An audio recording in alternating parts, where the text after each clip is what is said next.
I did a short today on a Rhode Island restaurant, Atlantic Sports Bar and Grill, that thought it funny and clever and interesting and who knows what else to put up an image of Anne Frank and to have that image in this hot and steamy weather we're all going through here in the Midwest and on the East Coast say, it's as hot as an oven out there. I should know. Wow. I'm not one known to get offended easily, and I make all sorts of jokes. I'm not even as offended there at the anti-Semitism as the stupidity. I have a feeling that somebody there really didn't even know the history, and it comes from ignorance. But you know what? It doesn't even matter. It ends up being incredibly anti-Semitic and incredibly disrespectful. And the thing is, it's part of a pattern going on that's being pushed by the Republican Party right now. A Texas school administrator caught on tape by NBC saying that we need to teach both sides of the Holocaust. Both sides. There are the people that were rounded up for no other reason than their religion or who they loved, had their heads shaved, often were beaten within an inch of their life, thrown in concentration camps, made to work as slaves, and then often murdered, very often to the tune of 11 million people overall, 6 million of whom were Jews in concentration camp. Well, they were either shot to death or they were put into gas chambers, ovens. It's hard to even recount. I once went to Terezin, the work camp outside of Prague when I was in Europe, and everybody should do something of that sort, not to mention Anne Frank's house. But today we've got this administrator in Texas who wants to teach both sides. I mean, what's really going on in a German soldier's head when he's putting a bullet through somebody else's head just for being Jewish? What are they thinking, man, when they're beating you while you're cleaning up, or actually really while you're digging holes to bury your fellow inmates at Auschwitz or bergen-belsen? Like, yeah, it's really important for American kids to know that. We don't want them to know that there was ever slavery here, but there ever was a genocide against Native Americans, that women were ever treated unfairly, and are now, by the way, second-class citizens again. But damn it if we don't make sure you learn that. That's the Texas school administrator. In my school, in my state of Ohio right here, we have a member of our state legislature who is proposing also a both sides of the Holocaust bill. Because we need to know clearly what was the motivation behind an exclusive, dominant, authoritarian, patriarchal, fascist system where we like to kill people because they're different than us. I want to know the motivators there. I don't want to just stop them. I don't want to just end their reign. I want to know what they're thinking, and we should teach everybody that. Numerous Democrats, of course, have come out against it, and now the Republicans are a little embarrassed because they try to raise money from Jews in Ohio. At least the 20% of Jews, us, my background is Jewish, who are stupid enough to support the fox who's hunting the bunny. I'm looking for the name here, and it's pissing me off because I'm not finding it. It's a Republican from Ashtabula, nice, lovely area, who supports this bill. And you know what? I'll get back to it. But another candidate in Illinois, Mary Miller, made a comment recently where she came out and said, Hitler had the youth, and that's what's really important. If you have the youth, you have the future. She complimented Hitler. Then, of course, she had to apologize for that and was roundly rebuked.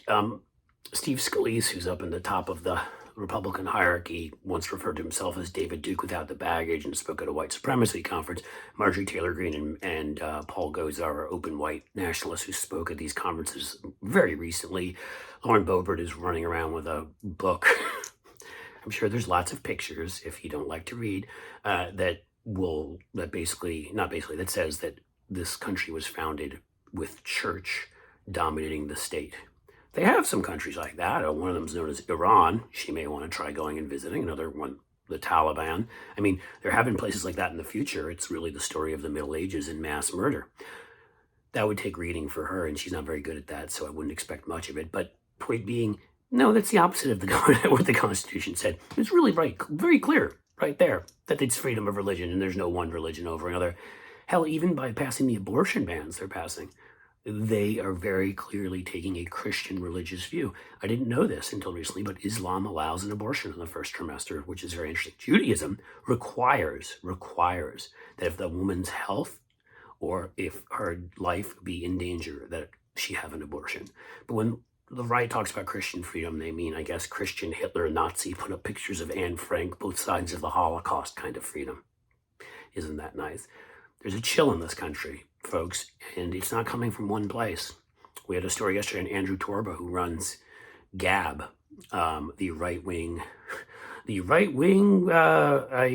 social media site for losers. Do you too hate everyone else who doesn't look like you? Do you too walk around in the street angry at your life, questioning why you're here, wishing that all sorts of people that were lesser than you didn't do better than you? We've got a site for you. Andrew Torba has referred to a Judeo-Bolshevik conspiracy.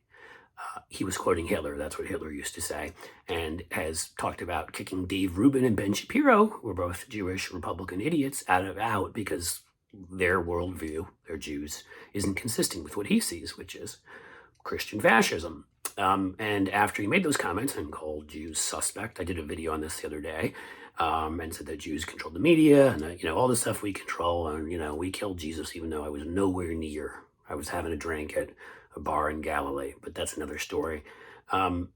He was right away hired as a consultant by Doug Mastriano, the traitorous candidate for governor in Pennsylvania, who was there the day of infamy, January 6th, when they attacked our Capitol. He was in D.C. This is throughout the Republican Party. And under Trump, obviously, Seb Gorka belonged to a neo-Nazi organization formed out of the remnants of the Nazis in Hungary. He used to wear this Christian cross around his neck, or not Christian, but a cross that was like a emblem of Nazism. Or he was a member of that organization, I should say. Whether he wore it around his neck, I don't know. Those pictures he's taken lately, if you've seen them in his new thin pants, his very tightly fitting pants, I wouldn't really want to see Seb Gorka or what he wears anywhere at any time. Guys, the Nazism, he is here, it's growing. Marjorie Taylor Greene's Jewish lasers aren't far away. These are not isolated incidents. This is the Republican Party, and we ought to call it out, and Democrats, media, anybody of sound conscience ought to call it out, because it's this road it starts down where we get to a point where we don't come back. If you've liked these videos, folks, please subscribe. We've been growing hugely lately, and I thank you all for watching, for commenting, for, saying good things about me, bad things about me, something in between. Leave a like. You can find me on Twitter at Cliff Schechter. Please do that too, and we'll be back with more.